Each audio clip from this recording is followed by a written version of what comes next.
ಈಗ ಹಂಪನಗೌಡರು 5 ಬೇರೆ ಶಾಸಕರಾಗಿ ಬಂದವರು. ಅವರಿಗೆ ಸಿದ್ದರಾಮಯ್ಯನವರು ಸಿಂಧನೂರಿಗೆ ಬಂದಾಗ ಹಂಪನಗೌಡರನ್ನ ಆರಿಸಿ ತಗೊಂಬರಿ ಸಚಿವ ಸ್ಥಾನ ಮಾಡೇ ಮಾಡ್ತೀನಿ ಅಂತ ಮಾತು ಕೊಟ್ಟು ಬಂದಾರ ಸಿದ್ದರಾಮಯ್ಯನವರು. ವೇದಿಕೆ ಮೇಲೆ ಲಕ್ಷಾಂತರ ಜನರಲ್ಲಿ ಮಾತು ಕೊಟ್ಟು ಬಂದಾರ. ಆ ಕಾರಣ ಮಾತು ಕೊಟ್ಟಂತೆ ನಡ್ಕೋಬೇಕು ಸಿದ್ದರಾಮಯ್ಯನವರು ಅಂತ ಕೇಳ್ಕೊಳ್ತೀವಿ ನಾವು ಅಷ್ಟೇ. 5 ಬಾರಿ ಆಯ್ಕೆ ಆಗಿದ್ರು, ಯಾಕೆ ಹೈಕಮಾಂಡ್ ಇವ್ರನ್ನ ಗಣನೆಗೆ ಮಾಡಲಿಲ್ಲ?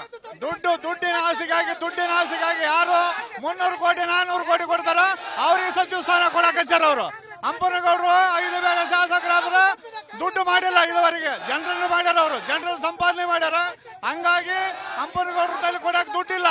ಅವರು ಉಳಿಕೆದವರು 300 ಕೋಟಿ 400 ಕೋಟಿ ದುಡ್ಡು ಕೊಟ್ಟು ದುಡ್ಡಿನ ಮೇಲೆ ಸಚಿವ ಸ್ಥಾನ ಹಂಚಿಕೆ ಮಾಡಿದ್ದಾರೆ ಕಾಂಗ್ರೆಸ್ ಪಕ್ಷ. ಅದನ್ನು ತೆಗೆದುಹಾಕಿ ಮುಂದಿನ ದಿನಮಾನದಲ್ಲಿ ಸಚಿವ ಸ್ಥಾನ ಹಂಪನಗೌಡರನ್ನ ಖಂಡಿತವಾಗ್ಲೂ ಮಾಡಲೇಬೇಕು. ಕಾರ್ಯಕರ್ತರೆಲ್ಲ ಏನಾದ್ರು ಡಿ ಕೆ ಶಿವಕುಮಾರ್ ಅಥವಾ ಸಿದ್ದರಾಮಯ್ಯರನ್ನ ಭೇಟಿ ಮಾಡ್ತೀರಾ? ಭೇಟಿ ಮಾಡ್ತೀವಿ ಸರ್, ಭೇಟಿ ಮಾಡ್ತೀವಿ. ಅವ್ರು ಏನಾದ್ರೂ ಹಂಪನಗೌಡರಿಗೆ ಸಚಿವ ಸ್ಥಾನ ಕೊಡ್ಲಿಲ್ಲಪ್ಪ ಅಂದ್ರ ಆತ್ಮಹತ್ಯೆ ಮಾಡ್ಕೊಂಡು ಈಸ ಕುಡಿದು ಸಾಯ್ತೀವಿ ನಾವೆಲ್ಲರೂ. ಸರ್, ಯಾಕೆ ರಾಯಚೂರು ಜಿಲ್ಲೆಗೆ ಯಾವಾಗೂ ಈ ರೀತಿ ಆಗಿದೆ, ಸಮಸ್ಯೆ ಆಗಿದೆ? ಸರ್, ರಾಯಚೂರು ಜಿಲ್ಲೆಯಲ್ಲಿ ಹಿಂದುಳಿದ ಜಿಲ್ಲೆ. ಆ ಜಿಲ್ಲೆಗೆ ಬಗದಾಗಿರ್ತಕ್ಕಂಥ ಕೊಪ್ಪಳ ಜಿಲ್ಲೆಯಲ್ಲಿ 2 ಸಚಿವ ಸ್ಥಾನ ಕೊಟ್ಟಿದ್ದಾರೆ. ನಮ್ಮ ಹಂಪನಗೌಡರು ಬಾದ್ರಲ್ಲಿ 5 ಬೇರೆ ಕಂಟಿನ್ಯೂ ಗೆದ್ದಿದ್ದಾರೆ. ಅಕ್ಕಪಕ್ಕ ತಾಲೂಕಿನಲ್ಲಿ ಗೆಲ್ಲಿಸುವಂತ ಶಕ್ತಿ ಅವರಿಗಿದೆ. ರಾಯಚೂರು ಜಿಲ್ಲೆಯಲ್ಲಿ ವೀರಶೈವ ಸಮಾಜದ ಅತಿ ದೊಡ್ಡ ಲೀಡರು. ಅವರಿಗೆ ಈ ಬಾರಿ ಸಚಿವ ಸ್ಥಾನ ಕೊಡ್ತೀವಂತ ಹೈಕಮಾಂಡ್ ಅವರು ಭರವಸೆ ಕೊಟ್ಟಿದ್ದಾರೆ.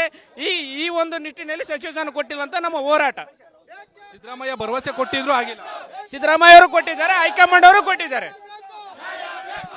ಇದಿಷ್ಟು ಏನು ಸಿಂದಗಿ ಕ್ಷೇತ್ರದ ಕಾರ್ಯಕರ್ತರ ಮಾತು. ಸಿದ್ದರಾಮಯ್ಯ ಕೂಡ ಏನು ಭರವಸೆಯನ್ನ ಕೊಟ್ಟಿದ್ರು. ಪಕ್ಕದ ಜಿಲ್ಲೆ ಕೊಪ್ಪಳ ಜಿಲ್ಲೆಗೆ 2 ಸಚಿವ ಸ್ಥಾನ ಕೊಟ್ಟಿದ್ದಾರೆ. ರಾಯಚೂರು ಜಿಲ್ಲೆಗೆ ಯಾವುದೇ ರೀತಿಯ ಸಚಿವ ಸ್ಥಾನ ದೊರಕಿಲ್ಲ. ನಾವು ಮುಂದಿನ ದಿನಗಳಲ್ಲಿ ಡಿ ಕೆ ಶಿವಕುಮಾರ್ ಹಾಗೂ ಮಾಜಿ ಸಿಎಂ ಸಿದ್ದರಾಮಯ್ಯ ಅವರ ಮನೆಗೂ ಹೋಗಿ ಮುತ್ತಿಗೆ ಹಾಕ್ತೀವಿ, ಕೂಡ ಅವ್ರನ್ನು ಕೂಡ ಕೇಳ್ತೀವಿ ಅನ್ನೋದು ಕಾರ್ಯಕರ್ತರ ಆಕ್ರೋಶ. ಕ್ಯಾಮ್ರಾ ಪರ್ಸನ್ ಚಂದ್ರಕಾಂತ್ ಜೊತೆ ಹನುಮಂತರಾಜು, PNS ವಿಸ್ತಾರ, ಬೆಂಗಳೂರು.